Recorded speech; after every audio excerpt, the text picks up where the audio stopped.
Olá, este é mais um episódio da série Zup da Codifica. Antes de mais nada, meu nome é Alberto Souza e eu vou fazer minha autodescrição. Eu sou um homem branco de cabelo preto, um pouquinho já ficando grisalho. Atrás de mim tem duas prateleiras, uma com alguns livros e quadros e caixas, outra só com caixas. E agora você vai ficar com mais um episódio da nossa série Testes Automatizados Reveladores de Bug. Eu espero que você goste bastante e depois não esquece de deixar aqui o seu comentário com as suas impressões. Era isso e tenha um bom episódio. Agora que a gente já passou por muito conteúdo, né, muita teoria sobre testes, a gente já viu técnicas de teste que a gente pode combinar, né? A gente falou sobre Specification Based Test, Boundary Test, a gente falou sobre Structural Test e as possibilidades de cobertura que você tem. A gente já falou também sobre Self-Testing, sua relação com Design by Contract. Inclusive, eu deixei até minha opinião dizendo como eu considero Self-Test uma técnica muito importante que aumenta demais a confiabilidade de execução e facilitação de busca de eventuais bugs e tal. A gente também já falou sobre a pirâmide de teste, a gente comentou que a gente vai focar demais em teste de unidade, a gente vai seguir a sugestão do livro de Anish, seguir um pouco diferente, né? Que lá no livro, obviamente, né, de novo, a combinação é o que dá o poder da sua suíte, mas eu acredito fortemente que se a gente tiver uma suíte de testes de unidade poderosa, a gente vai conseguir cobrir o nosso código com qualidade, potencializando, né, a revelação de bug antes do código ir para produção. A gente comentou, né, sobre design para testabilidade, sobre mock, o papel dos mocks, né? Dei a sugestão de quando mocar, quando não mocar, por aí vai. Só que agora eu quero fazer, né, um resumo para você de como eu considero que você deve atacar essa parte de testes em todos os projetos, né? Esse daqui é uma coisa, inclusive, um a mais aí aqui dentro da jornada, na jornada anterior a essa que eu estou gravando este vídeo, eu fiquei bem focado no design do código de produção. A gente ainda está, a gente falou de Cognitive Driven Development, a relação, a diferença entre arquitetura e design, arquitetura para design, mas agora eu me sinto mais confortável para incluir testes como mais uma ponta aí de aumentar a qualidade do código no que a gente, quando a gente pensa em confiabilidade de execução, porque eu estou oferecendo para você uma maneira sistemática de você fazer esse approach dentro do sistema. Então, como que eu sugiro que você ataque a parte de testes aqui na jornada? Na hora que você começar a fazer os códigos, você vai ter os projetos, né? E para cada um dos projetos, sempre vai ter, para cada projeto vai ter um conjunto de funcionalidades. E aí, para cada funcionalidade, eu sugiro que você sempre comece implementando a funcionalidade da maneira que eu indico para você, né? Começando pela borda mais externa e por aí vai. Aqui é uma sugestão. Sugiro que você faça isso. E depois que você implementou a funcionalidade, você pode fazer a parte de testes.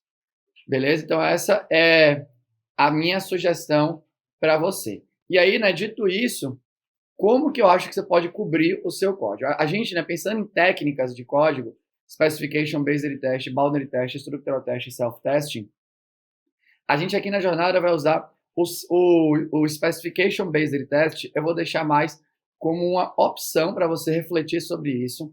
Quando você estiver olhando, né, as funcionalidades que foram especificadas dentro da plataforma, e também para quando você estiver no seu dia a dia, quando você receber uma funcionalidade, você olhar para ela e falar assim, será que eu consigo derivar teste? Acho que é mais para isso. Aqui na jornada a gente vai treinar pouco ela. Agora, Boundary Test, Structural Test e Self-Test, a gente tem muita oportunidade de treino aqui na jornada. Então a gente vai utilizar demais essas três técnicas, beleza?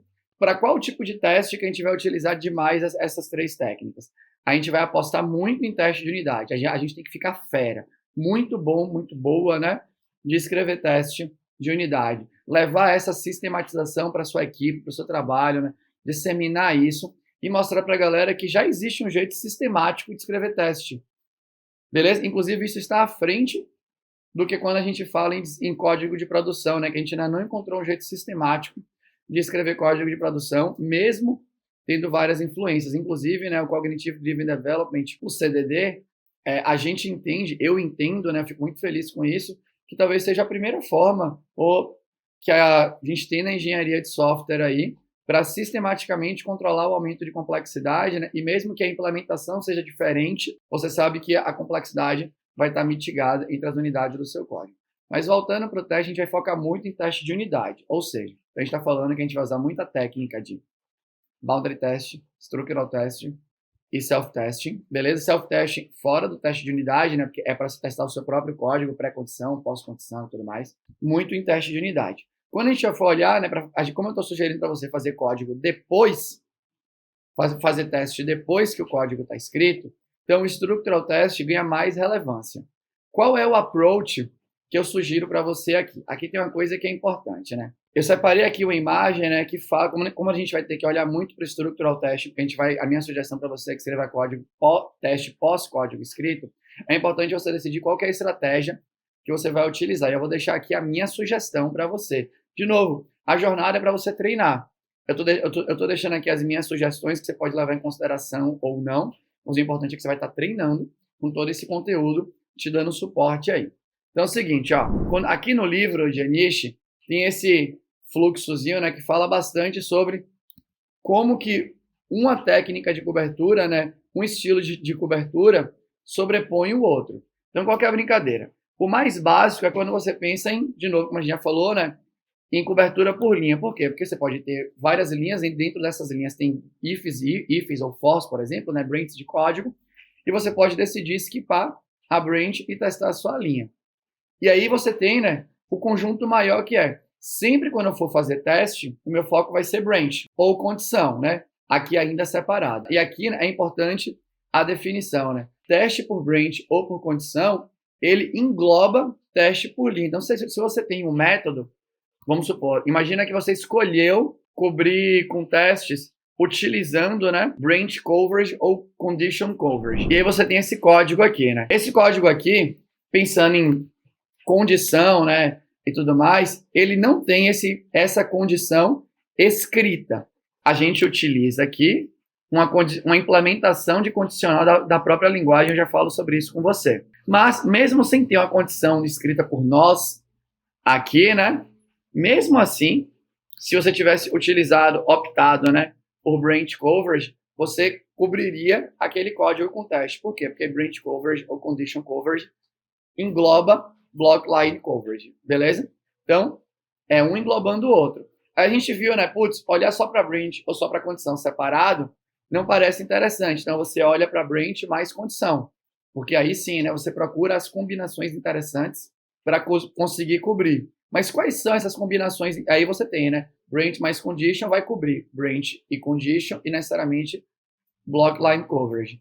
E aí você tem, mas putz, quais são as condições interessantes? Quais são as combinações que eu devo olhar para aquela branch, para que eu devo selecionar? E aí você entra, né, com Modified Condition Decision Coverage, que é você tem uma técnica que a gente trabalhou, já está aí gravado para você, de qual condição você vai, né, quais combinações você vai escolher para potencializar, né, a escolha de combinações interessantes. A gente viu isso, né, que para cada uma das condições dentro do seu if complexo, caso você tenha, a ideia é o quê? Imagina que você tem if A, and B, and C. Você precisa achar, né, as combinações que você trocando apenas uma da condição. Então, tipo, eu tenho A true, B true, C true. Se eu sair de A true para... Qual que é a combinação que eu saio de A true para A false, mantendo os outros, mantendo todas as outras condições ali, que eu consigo flipar o resultado da condicional como um todo. E a gente viu, né, que tem até a fórmula para isso. Se você tem um if complexo, você olha para cada uma das condições isoladamente e você sabe que você vai ter que sair com o número de condições. Então, se você tem a condição A, B ou C, pouco importa como elas estão ali, né? A, AND, B, AND, C, A ou B ou C, A, AND, B ou C, A ou B, AND, C. Pouco importa como, você sabe que você vai sair com 4 testes, né? Um para cada condição, que faz a condição, né, ser falsa, e você vai sair também com mais um teste, por isso que é número de condições mais um, que faz aquilo ser verdade. Beleza? Então, você tem sempre N mais 1 aí.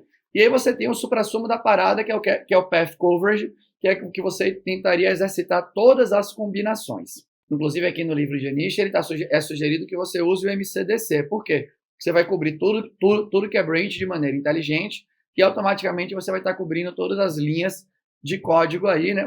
Ou dado o percentual de linhas de código que você quer, por exemplo, 90% ou algo do gênero. Você pode seguir isso. Você pode, caso você esteja programando em Java, você pode instalar um Jacoco na sua IDE, por exemplo, e buscar por 90% de cobertura. 90% de cobertura, dado que você tem agora esse sistema que você está cobrindo e usando MCDC, se você buscar por 90% de cobertura, provavelmente você vai ter uma bateria de testes de unidade aí de qualidade muito interessante, né? Pensando nessa tática de cobertura, que você vai ter coberto a maioria das linhas e você vai ter passado por todas as branches e condicionais que são importantes do seu código, o que é muito legal. Se você combina isso com boundary test, quer dizer que você vai estar utilizando valores interessantes para o seu teste. Potencialmente, né, você vai utilizar, dado a ferramenta de teste que você escolheu, né, por exemplo, o JUnit, você pode usar, né, um parameterizer de teste, ou seja, né, a feature da ferramenta de teste que facilita a escrita do boundary test. E como você também vai estar utilizando self-testing, ou seja, você vai ter linhas de código cobertas por testes de qualidade sistemáticos e o seu próprio código vai estar se validando para verificar a pré-condição de execução em relação a parâmetros e estado, né, pós-condição de execução, caso você entenda que é necessário, e por aí vai. Ou seja, está poderoso. Beleza? Então você pode usar isso. Qual que é a minha sugestão? A minha sugestão aqui para a jornada é fazer diferente. É você olhar para o MCDC, beleza? Mas como se ele fosse isolado, né? Só para branch. Você desconsiderar o pensamento de cobrir todas as linhas de código, mesmo que naquele conjunto de linhas de código, naquele método, por exemplo, não tenha branches e condicionais. Deixa eu exemplificar para você aqui. Ó. Por exemplo, se você está aqui, ó, aviso viagem controller, é uma classe que tem aqui. Então, se você olha aqui, deixa eu até pegar uma mais fácil. Cartão. Então, tem essa classe aqui, ó, cartão. Se você olha aqui, ó, esse daqui, por exemplo. Esse método aqui, o adiciona biometria, ele não tem uma condicional e nenhuma branch, beleza? Então, como ele não tem, eu sugiro que você não precise fazer um teste de unidade específico para ele. Então, esse é um ponto. Por quê? Porque ele não tem branches e condicionais, né? Ou apenas condicional também. Obviamente, o MCDC também cuida das condicionais. Ele não tem fluxo de código que está quebrado por branches. Então, eu não cobriria. Mas, se você fosse seguir à risca, ao pé da letra, a literatura, você teria que cobrir. Então, estou deixando essa opção para você. Eu não cobriria por quê? Porque também já existe, né? Existem algumas literaturas que indicam que a maior parte dos bugs estão nas condicionais, nas suas quebras de fluxo de código. Então, a minha sugestão é que você foque a sua energia em cobrir isso, que eu acho que vai ser muito valioso. Mas, de novo, você pode ir para os dois lados. Agora, por exemplo, aqui, ó, e deixa eu fazer um teste, uma coisa que é legal também de explicar. Imagina que aqui tivesse assim, ó, acerte.restext digital, a digital precisa estar preenchido. Então, qual que é a diferença aqui? Ambas as chamadas de código têm um fluxo aqui, beleza? O método restext, lá da classe assert do Spring, tem um if. Assim como o método state da classe assert do Spring, tem um if. Só que, não foi você que escreveu o if. E essa aqui é a minha sugestão para você, né? Se não foi você que escreveu o fluxo, eu não sugiro testar. Por quê? Porque esse fluxo foi escrito pelo framework e o framework já testou. Então, por exemplo, a chamada do restext aqui de cima, eu não cobriria com teste. Agora, a chamada do state aqui de baixo, eu sugiro que seja coberto por teste. Por quê? Porque você implementou uma condicional, né? Você negou o retorno do exempt ali. Então, tem a sua intervenção humana na escrita da condicional. Então, esse é o sistema que eu sugiro aqui para você, né? Se você escreveu o fluxo, cobre com teste. Beleza? Então, tem mais exemplos aqui, ó. Ó, outra condicional, ó, pré-condição de uso. Então, aqui, ó, eu fiz aqui. Aqui tem a condicional clara, que é a do end, e ainda tem a negação aqui da parada, né? Então, quando você olha aqui, você tem duas condicionais. Quantos testes a gente vai sair? Com 3. Um que troque o primeiro lado do end e faça ficar falso e manter no segundo, um que inverta o segundo, e um que faça o end ficar verdadeiro, né? Você tem que testar a branch. Então, a branch é true ou é false? Como é que você vai fazer para exercitar esse caminho de true e false? Você vai usar o MCDC. Tá aqui, você testaria. Ó, aqui, ó, liberado. Esse daqui é mais nítido, né, do liberado. Tem um if claro aqui. Então, se você tem uma condição, quantos testes você vai ter? 2. Um que faz o liberado, essa condição ser true, uma que faz a condição ser falsa. Aqui, ó, e por aí vai, né? Aqui você tem mais. Então, né, quando você olha para cá, por exemplo, uma outra situação que eu não sugiro testar. Find by ID or else throw passa uma função como argumento. Se você for olhar, né, o or else throw, é óbvio que vai ter um if. Não tem nem o que falar, né? E ainda um if else daqueles meio estranhos, né? Porque você tem if, dá o return, se não for if, já poderia dar o throw e por aí vai. Não precisa nem escrever o else, mas enfim. É óbvio que vai ter if. O nome do método já diz, né? Or else throw. Só que, de novo, esse fluxo foi testado pelo Java, que aqui é uma option, né? Ou espera-se que tenha sido testado. Então, se foi testado, eu não vou testar de novo. Sugiro não fazer teste. Então, aqui você tem esses dois caminhos. Você pode considerar que o MCDC engloba seguir a literatura, a verdade é essa, né? E, na verdade, a literatura é uma autoridade muito maior do que eu sobre isso, então você pode seguir. Ou você pode seguir a minha sugestão, que é utilize o MCDC, mas só para cobrir as condicionais e branches de código que você escreveu manualmente. Beleza? E aí, se você seguir a minha sugestão, obviamente você vai baixar a sua cobertura geral de código, mas você está cobrindo os pontos mais críticos. Se você seguir a sugestão do livro de Anish, você vai estar fazendo tudo que eu estou te falando e ainda mais.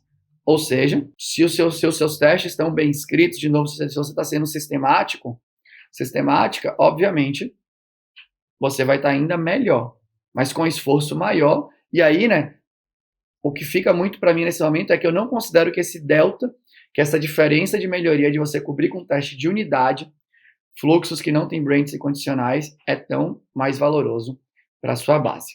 Eu queria trazer isso para você, porque aqui eu acho que você tem um guia nítido de como você vai seguir com a bateria de testes, né, no seu código daí para frente. Beleza? Bom, chegamos ao final aqui do vídeo, né? Eu espero que você tenha gostado e a gente se encontra no próximo episódio. Mas antes disso, se for possível, tenta dar uma colaborada aqui com a firma, né? Compartilha, deixa seu like, se inscreve aqui no canal da Zup, beleza? Era isso por hoje, até a próxima, tchau!